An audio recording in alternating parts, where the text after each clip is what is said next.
तर तपासाच्या दरम्यान ज्योती मल्होत्राची डायरी देखील समोर आली। ज्योती मल्होत्राच्या डायरीमधून अनेक महत्त्वाच्या बाबी देखील समोर आल्यात। ज्योती मल्होत्राचा कल पाकिस्तानकडे असल्याचं या डायरीमध्ये स्पष्ट दिसतं। पाकिस्तानच्या लोकांकडून खूप प्रेम मिळालं, डायरीमध्ये याचा उल्लेख आहे। तर तिच्या डायरीमध्ये आणखी कोणकोणता उल्लेख आहे तर तेही आपण पाहूया।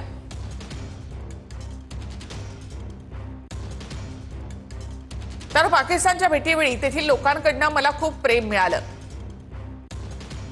लाहोरला भेट देण्यासाठी मला मिळालेले 2 दिवस खूपच कमी होते।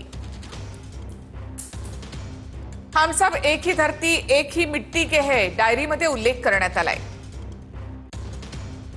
पाक सरकारने भारतीयांसाठी अधिक गुरुद्वारा आणि मंदिरांचे दरवाजे उघडावेत। हिंदूंनाही मंदिरांना भेट देता यावी यासाठी पाकिस्तानने सुविधा निर्माण कराव्यात। तर ज्योती मल्होत्राच्या डायरीमध्ये अशा आणखी बऱ्याचशा गोष्टी आहेत।